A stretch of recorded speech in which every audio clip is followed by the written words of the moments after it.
Welcome back to the Whole Topic podcast. Today we have Sue Becker, who is honestly, I'm in tons of groups that do whole grains, and your name is always floating around in those groups. Uh, So we are very excited to have you on. As you guys know, am a whole grains blogger and a whole foods blogger, and she's a gluten-free blogger. So we wanted to sit down today and pick Sue's brain for many reasons. So before I ask any of the questions, Sue, can you tell us about your background, what brought you to whole grains, all the things that people should know about you? yeah. Okay. Well, I'll try to be as brief as possible, but I guess it started in high school a very long time ago. I love physiology, biochemistry. Those were my jumping off places. I graduated, headed to the University of Georgia as a pre-med student. When I got to the University of Georgia, I was like, I don't really want to be in school this long. And I knew I didn't want that type of grueling career after graduation. I knew I wanted to be a wife and a mother. Not that you can't be a doctor and be a wife and a mother, but that was just not what I wanted to do. Though I still love the human body and studying, and those were my favorite subjects in school. So ended up getting accepted in pharmacy school. 1 quarter there, I'm like, this isn't what I want to do either. So ended up in food science. It was an up and coming industry at the time. Recommended by the dean of pharmacy school that maybe that's what I should go into. And so I graduated from the University of Georgia with a degree in food science.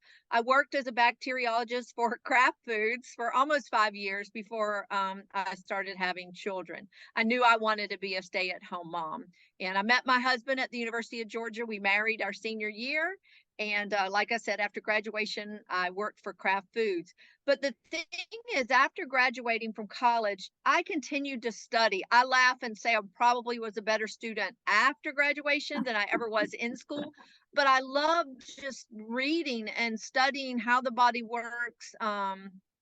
In the 70s and 80s, it was the works of Adele Davis was very popular, just looking at nutrition and vitamins and what they do in your body. And I started kind of putting the pieces together and kind of came at everything from the standpoint, if something's wrong with my body, I'm probably not getting a nutrient that it needs.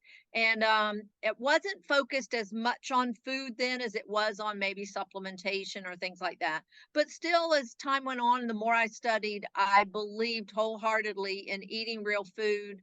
I grew up Southern, so we ate real food growing up. So when I began to have children, I found a pediatrician that was into healthy eating, and I cooked. I cooked, and we ate real meat, real fruit, real vegetables, and even our bread. I tried to do the best I knew how to do. I bought the whole wheat flour from the store, which is nasty. I'm just going to tell you that right now. It's very gritty and grainy and dry. So I knew, I mean, I had to mix it with white flour, and, I added bean flour to it to make it more nutritious. Or I bought what I thought was whole grain flour because it said wheat bread and it was brown. And so I clipped along like this, and I had 5 young children at the time. And like I said, I studied, I read, I got introduced to the concept of milling my own grain through a journal. The title of it was How to Greatly Reduce the Risk of Common Diseases. In this journal, the history of white flour was presented, and then a brief discussion of the common diseases that plague Americans and how it's directly related to our consumption of the commercially processed flour and bread products that are in the store. With my background, with my passion, with all my studies, this was like revolutionized my thinking. I knew that it was scientifically sound, and I knew it was biblically sound, which is very important to me. And it made sense. And part of me is still like scratching my head going, how come I never figured this out before reading this information? But I never did. I didn't think about the processing that was done to the flour. Mhm. To be honest, the deceptive term of enrichment that's on the bags of flour, as a food scientist, I thought, oh, we're doing you a favor by putting all these extra vitamins and things. And we'll talk about that more later, but that's not the case. So I thought I was doing great. But so I was all in. I'm a pretty passionate person. And once I read this information and saw the truth of it, I learned about the possibilities of milling my own grain at home. I learned in that journal that whole grains are storable. They're nearly perfect food. They're the most nutrient dense food that God has given us, but only when they're freshly milled or left whole and intact do they retain their nutritional value. Once that flour is milled, oxidation and loss of nutrients begin to take place. There's some discrepancies over how long that is, but from everything I have read, it begins to happen, and most of the oxidation occurs shortly after milling. So I was convinced. I bought a grain mill. My husband actually gave me one for my birthday way back in 1991. So I've been at this a long time. And so began to mill my own grain. And like I said, I'm pretty all or nothing kind of person. So my attitude was white flour's never coming in this house again. Store-bought flour's never coming in this house again. But I was thinking that my milled flour would be like the store-bought flour, that it was going to be dry and whatever. And I'm like, not mixing it with white flour though. And I literally thought to myself, I don't care if we have to choke it down, we're eating it, you know. And that was kind of my feeling. And I couldn't believe it when that mill came. I milled flour, I made bread, and it was the most delicious bread I'd ever tasted. It wasn't heavy, it was light, fluffy, and the best part, my children loved it. And then the best part was I ate the bread and I pooped the next morning. And constipation issues that I had struggled with all my life gone for good since 1991. And then I just one by one, just incorporating real bread. This was the only change in our diet we made, putting it with already the real whole foods that we were already eating. I saw drastic change in my health. Like I said, the bowel constipation issues gone. I began to notice that I had more energy. Like I said, I had 5 young children. I homeschooled the kids. We were here all the time. I had three young children that I had pretty close together. Went on to have number 6 and number 7 later. But like I said, I noticed more energy. I began to notice that my dependence on antihistamines went away. And I attributed it to the bread. That was the only change I had made. And so what I started doing then was pulling out physiology and biochemistry books and going, what's in here? How is this possible? Some of it I knew from that original journal that I had read, but the sinus congestion, I didn't put the piece together until I realized that now with my body eliminating toxins every day, I didn't have this constant mucus buildup in my system. So then I just became all around healthier. I always say before bread. Some of us talk about before children and after children, but mine was before bread. I regularly had strep throat, usually 2 to 3 times a year. I can't remember the last time I've had strep throat. I had migraines, not as much as I hear some people do, but certainly every now and then. And if not a migraine, just this constant heaviness that I always felt like, oh, I have a little headache. A lot of it from sinus congestion, but all of that went away. And I'm telling you, I lived on antihistamines. I took stuff for headaches regularly, and now I can tell you I have not had an antihistamine or a decongestant of any kind since 1991. That's 32 years ago, in case you and just I can't remember the last time I took something for a headache because I just don't have them. And then my children, by this point, I had my 6th child, and they were just healthy and strong. And not to say we never got sick or anything like that, but when we did, we got over it quickly. We didn't need doctor's visits. In the 25 years of raising my 7 children, well, then we adopted 2. I get real confusing. People are like, do you have 7 kids or 9 kids? I have 9 children. I birthed 7. We adopted 2. But the 7 children that were home at one time that I raised over the course of 25 years, we went to the doctor 3 times in 25 years. That's Amazing. significant. One was an ingrown toenail, so I hardly count that. But no more ear infections, No more just chronic snotty noses. I mean, I think moms think that, 18 months to 2 or 3 years, the kids are just snotty noses. No, my babies born after bread weren't that way at all. They were stronger, they were healthier. Again, we weren't a sickly family. I mean, we were probably healthier than most. But again, we had those just regular things. Like I said, I was constipated, da da da. All those things that I saw completely resolved once we added real bread to Yes. our what we were eating already. So that was the biggie for me. I started making bread for other people, sharing it because I'm passionate. I got to tell you about what I'm excited about. And the next thing I know, people were calling me saying, my cholesterol dropped to 85 points in a month, and all I've changed is this bread you've been, sharing with me, or, my energy or whatever. They started sharing with me things. So guess what I did? I pull out my biochemistry books and I'm like, how is this possible? How is this happening? And just finding the nutritional reasons. So I became very excited. Also, people started calling me going, okay, I want to make this bread, muffins, pancake. I want to have this in my home too. Yes. Will you teach me how to make bread, and where can I get a grain mill?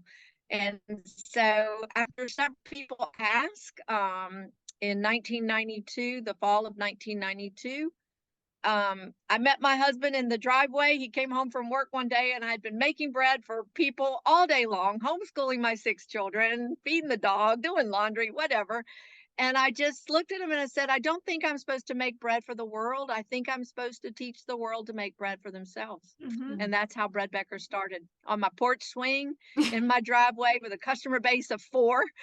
And we called the mill company and said we want to do this, and started selling mills. And I just began sharing my testimony, the testimony of others, and then we have hundreds, thousands of testimonies now. And again, as people share, I try to find out the science behind it. How is this possible? So So that's a little background, maybe more than you wanted to know. That's how Bread Beckers came to be, and that's how we got started.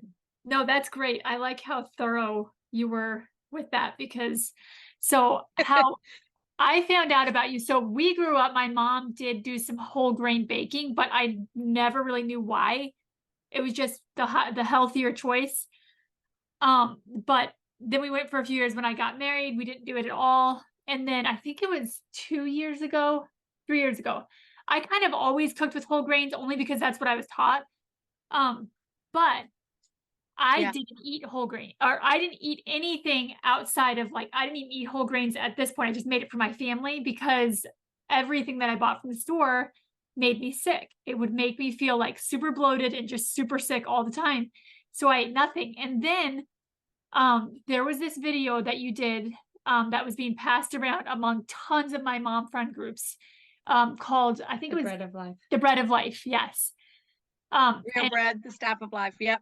yep. And that's so many of my friends. And like I said, there's groups out there with thousands of bakers in them that are now doing whole grain baking because of those little seeds being planted. So once I watched Yeah. that video, I was like, you know what? This makes sense. Maybe I could try whole grains. And so of course I did it sparingly because I was afraid of, feeling terrible. And it worked. So I have Yeah. been able to eat whole grains. My kids eat whole grains. We eat whole grains all the time. But that's going to lead to the first question that I have for you. Um, it might be a two-part question, but can you tell people okay, so if you buy flour from the store, what is the process that it goes through? What do they add back in? And why do you think people are sick from it? And then that follow-up question is going to be what's in a grain, but I want to hear that first part from you. Yeah. Well, um, so first of all, prior to the 1900s, most of the bread consumed in this country was made at home. Either people had their own flour mill, their grain mill, and they milled their own grain, or communities were built up around the miller, the local miller, and they would get their flour fairly freshly milled there. You have to remember families were larger, so they were using larger volumes of flour. But in the late 1800s, it was discovered because what a lot of people don't realize, and we might do this in reverse and say what's in a grain. Mhm. So, a kernel of grain, wheat is a seed. So, when I say bread, I'm talking grains and beans. So, whatever's a seed. So, the seeds have basic anatomy. The outer surface is called the bran, and it's loaded with vitamins, minerals, and lots of fiber. The innermost part is the germ, and that's where the sprout comes from, loaded with vitamin E and your fatty acids and everything, all the life of the plant, the seed. That's where the little sprout comes from.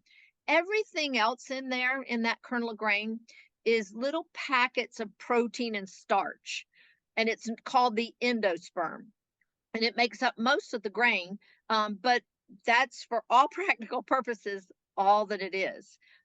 So what happens excuse me, when you mill this grain into flour, the vitamins, the minerals that are in the bran and germ, and of course the oils that are, I mean, the vitamins and minerals that are in the bran, and then of course the oils and all that are in the germ are now exposed to the air. So the flour actually begins to spoil and go rancid. And so it was probably not known too much that you were losing vitamins to oxidation, but for sure the flour spoiled. So in the late 1800s, early 1900s, they discovered that if they sifted the bran and germ out and removed all of the oil and all the vitamins and minerals and leave just the white flour portion, the endosperm, the protein and starch, the flour wouldn't spoil. So with this led to the invention of what they call the steel rolling mills. It was these big stainless steel rollers. The grain would drop between them, would crush the grain, and then go through sifters and sift the bran and germ away. 86% of your nutrients are lost when they take the bran and germ away. All your B vitamins, all your minerals, your vitamin E, basically what's left in the white flour, the endosperm part, is the protein and starch. So this was believed to be a wonderful discovery. Now flour won't spoil. So it revolutionized the world. By this time, it was just like hallelujah. I don't have to mill my flour myself. I can go buy it. It won't spoil. And so that was what led to what we see today. And what happened here is the first time in history, and this is what a lot of people don't understand. For the first time in the history of the world, white flour and white bread became food for everyone. Rich and poor alike now have white flour at their disposal. Prior to this time, it was reserved for the wealthy, the royalty that had servants or cooks or their own personal bakers that could sift the bran and germ away and make their fluffier bread. White bread was the rich man's food. The dark whole grain bread was peasant bread. It was the poor people's food. But what they didn't realize was it was not a great trade-off. The new white flour that came on the market, now everyone is eating it instead of just the wealthy. Well, three diseases became epidemic. Beriberi, which is a vitamin B1 deficiency. It was results in nervous disorders. Pellagra particularly plagued the southeastern United States, where wheat and corn was their mainstay. And but pellagra is a vitamin B3 deficiency. That's niacin. Corn doesn't supply niacin very well. Wheat was the main source. When that was taken out of the flour by taking away the bran and germ, pellagra was an epidemic. And I'm talking significant issues here. One study I read about the history of pellagra said that which let me back up and tell you what pellagra is. Pellagra is severe GI disturbances, severe skin eruptions, horrible dermatitis, dementia, and eventually death. It's known as the disease of the 4Ds: dysentery, dermatitis, dementia, and death. One study I read said that the mental institutions in the southeastern United States were literally overflowing. They did not have enough beds to house the patients. The first case of pellagra was actually diagnosed here in Atlanta, Georgia. There were over 30,000 cases in the first year when they started seeing this. Originally, they thought beriberi and pellagra were infectious diseases, but they eventually traced them to the missing B vitamins that were no longer being supplied by our flour. in the bread because they had been stripped away when the bran and germ was taken out. Anemia was a third issue because with the bran and germ being removed, the iron is gone. So there you have it. Like I said, for all practical purposes, the white flour is protein and starch. Yes, it's amino acids that we need. Yes, it's starches, resistant starches, and things that we need. But the vitamins, the minerals, the enzymes, and the fiber are all missing from the white flour. So, uh, health officials finally traced these diseases to the white flour. They went to the millers, said, you got to put the bran and germ back in. The millers were like, yeah, that's not happening. we have found another business for the byproducts of the milling process. The bran and germ was sold to make cattle feed and animal feed, which is still done today around the world, just so you know, in my travels to Haiti and Tanzania to help start bakeries there. They're doing it. And I mean, it's pig feed in Haiti, the bran and germ, and it's chicken feed in Tanzania. And it's crazy. But so they were unwilling. It took until 1948, I believe, for the government to step in and mandate that they enrich the flour. Now, like I said, as a food scientist, when I read enriched flour, I thought, you're doing me a favor. You're making it more nutritious than it would have been had you not put those vitamins in there. That is not the case. And that's when my eyes were opened. For the 35 to 40 to who knows really how many nutrients are lost when you take that bran and germ away. They originally only put 4 back in. 3 B vitamins and iron. Doesn't sound like a great trade-off to me. And this is what opened my eyes to the whole deception of enrichment. It took 50 more years, 1998, watching rising incidence of birth defects before they traced that issue to the missing folic acid or folates that are found in whole grains.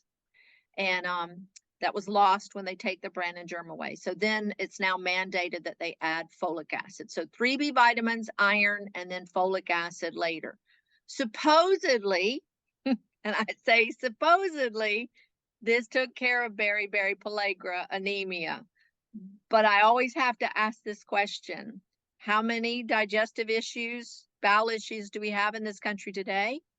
How many skin issues do we have in this country today? How many nervous disorders, mental issues do we have in this country today? And who knows how much anemia and birth related, pregnancy related issues. So, and if that were not enough, the residual oils that can't be completely removed when they take away the bran and the germ cause the flour to yellow. So they decided we couldn't have yellow flour. We wanted it to be whiter and white. So bleaching agents, nitrogen trichloride was used for more than 25 years until they discovered that it caused seizures in dogs. So maybe it might not be a good thing to use. And I've read studies attributing some significant health issues to the chlorine being used to bleach the flour. Nitrogen trichloride was taken off the market, but a chlorine derivative is still being used today, along with benzoyl peroxide. Then you probably read studies about adding potassium bromate, which interferes with your iodine absorption. So yeah, it's as much what's missing in the flour today as what they're now adding to it. So these are significant problems. Not to mention the fiber. Yeah, so that alone has caused the bowel issues, and in that it's just we've lost one of the most nutrient dense food God's given us, and we've altered it and changed it, and we wonder why we're sick. And now, unfortunately, wheat is getting blamed for it when it's not the wheat. Yeah. They've got to find something to blame, and if they can go after the health, it's easier to do that than face the truth. Yeah. But basically white flour is almost like Yes. eating a cocktail of poison at this point for most people. Yes. Yes. And so that's I do want to clarify something here because people go, well, I don't eat white flour. I don't eat white bread. I buy the 100% whole grain bread in the store. Huh, guess what? It's still milled on any commercially processed flour is milled on the steel rolling mills. The bran and germ is separated away. It is recombined according to some standard to make 100% whole grain flour. But then, unfortunately, the proteins, the white flour part, they can separate out, which I might be getting a little ahead of myself. We're going to mention gluten here, which is not an evil demon, but the gluten forming proteins that are found in wheat, they can actually separate them out, isolate them completely, powder it, dry it. It looks like flour, but it's not considered flour in the food industry. And they add massive amounts of this pure isolated gluten protein to 100% whole grain bread. Totally messes up the fiber to flour ratio. And then this isolated gluten is now in all kinds of foods. And gluten is not a bad guy. It's not. It's proteins. That's all it is. Well, that actually kind of leads me to a lot of mine. A lot of I was diagnosed with celiac when I was 5 years old, and I actually do carry the gene that is associated, one of the genes that is associated with celiac. Andrea had shared your video with me, and actually 2 other people had shared your videos with me.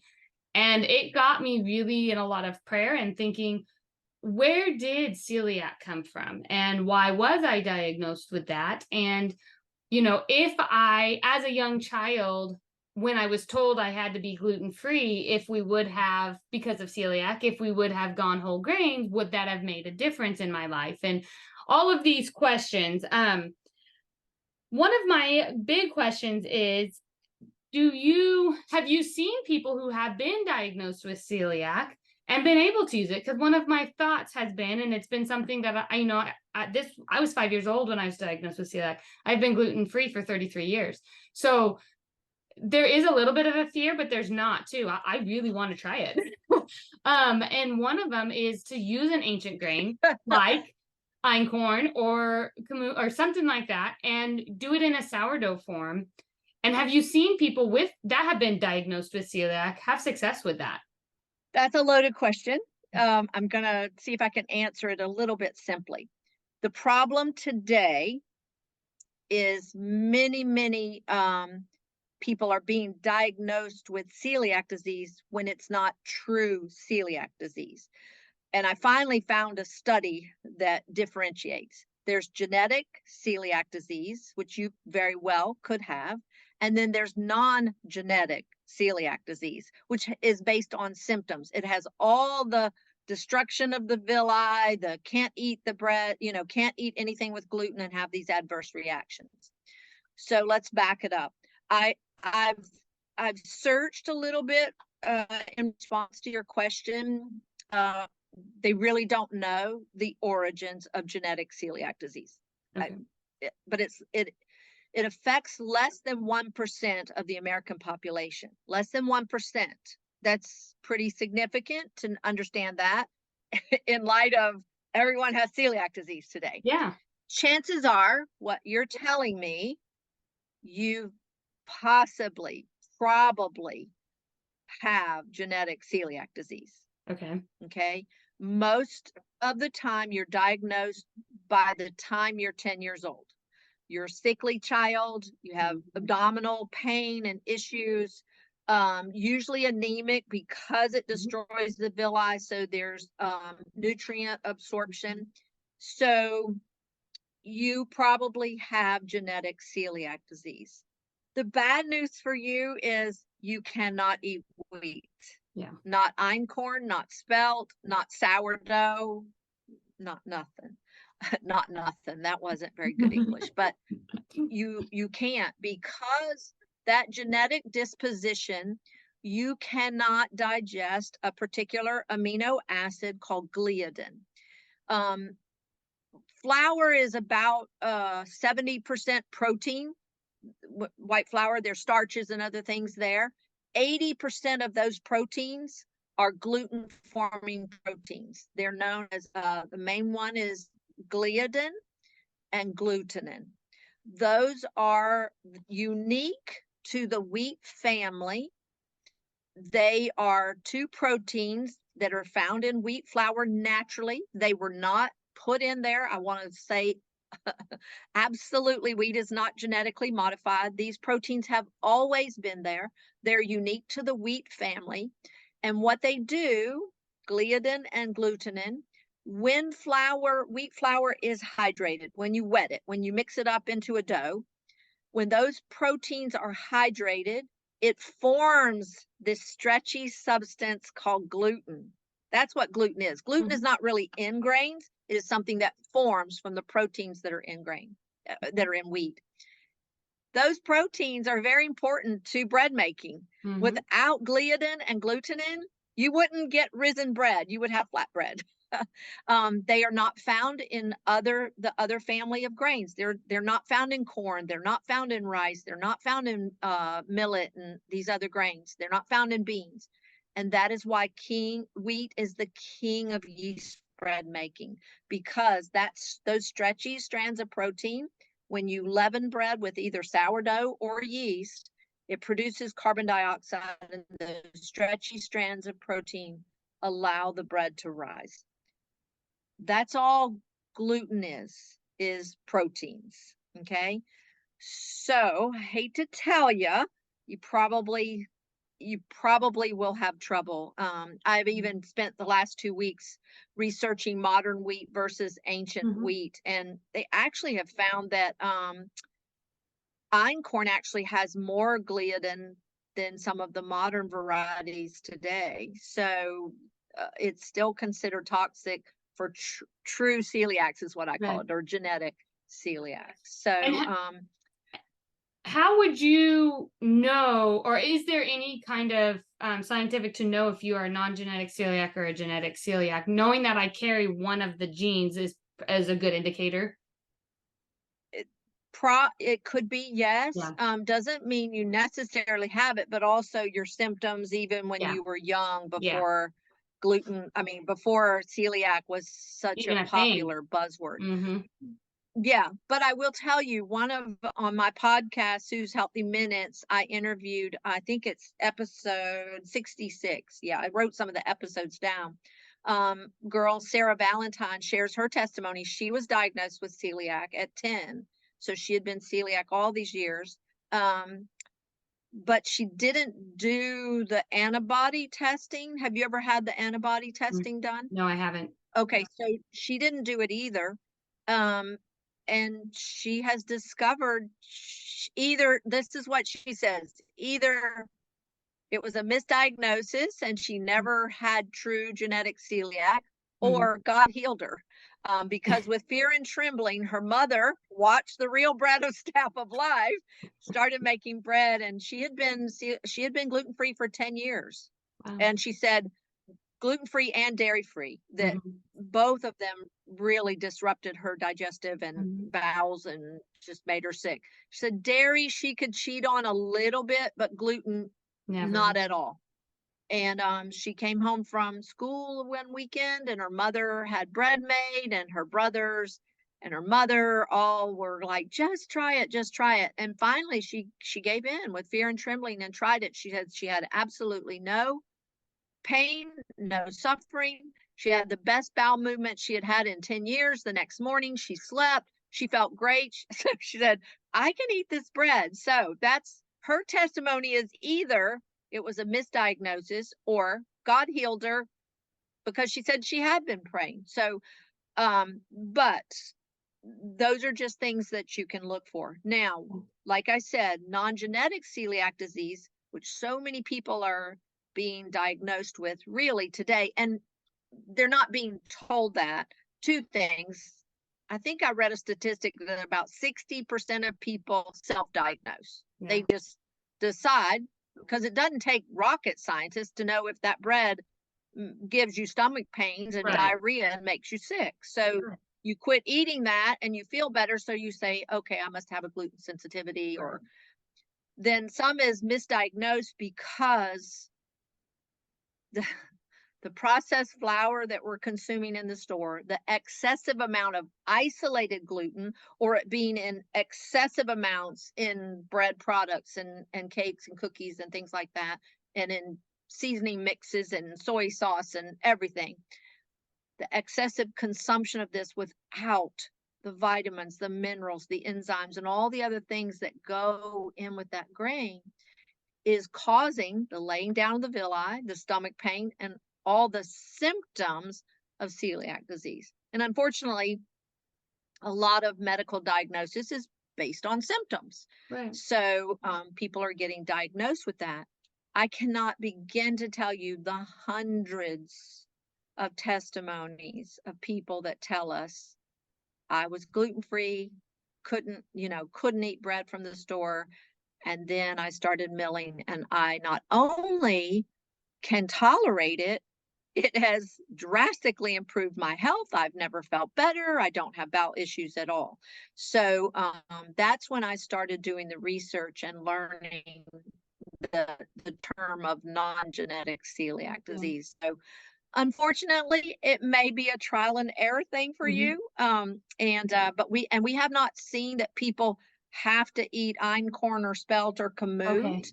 Now, some people absolutely say they can digest those better than the modern wheat, and they kind of look at the modern wheat as a terrible thing. It's not. I just spent 2 weeks. Next week's podcast is going to be all about debunking the myths of modern wheat. But I'm not going to deny if some people say I can digest this better than that, then that's truth. But there may be other issues like starches or resistant starch or things like that going on. It's not necessarily gluten. The gluten. Unless you're celiac, unless you're a true genetic celiac, then you got it. No, you can't eat wheat. Yeah, before she goes on to her next thing, because she has a lot of questions. This actually leads into something else. Like, I know a lot of people that are gluten-free that don't have celiac. They're terrified to try whole grains. They want to. I think they're like as desperate as you. Yeah. They want to try them. But they're so afraid. What would you say to the person that has had all of those symptoms you described, the diarrhea, the hurting stomach, like all of that stuff that goes with it, that is so terrified of trying it, but maybe they should give it a try? I would encourage them just to do it. Pick a day when you don't have a meeting, a presentation, or something going on, and try a small amount. And listen to Sarah Valentine's testimony. There's another one. Let's see, I wrote them down. Episode 55, Daryl Bice. He absolutely said that if he ate bread from the store, he would be so sick. He was construction superintendent. He said, my most important thing that I would look for when I went on the job is, where were the porta potties? Where were the bathrooms? Where could I get? He said it was debilitating. And he's fascinating. He came in the store and started sharing his story with one of my employees. And she said, so you mean the bread helped you? And he goes, no, the bread didn't help me. It fixed me. It cured me. It ended it. And it's an amazing testimony, and we have stories like that all the time. You've been listening to the Whole Topic podcast. To hear more, to see behind the scenes, or to get a hold of us directly, visit our socials, Facebook and Instagram, The Whole Topic Podcast. If you'd like to hear more from Andrea, visit her blog at dearmark23.com, where she talks about whole foods, whole grains, and whole living. If you'd like to hear more from Stephanie, visit theranchershomestead.com, where she talks about simple living, gluten-free recipes, and farm life. If you'd like to see more from me, visit wildandforestcare.com, where I talk about simple living, wild recipes, and natural remedies. Thank you for listening, and God bless.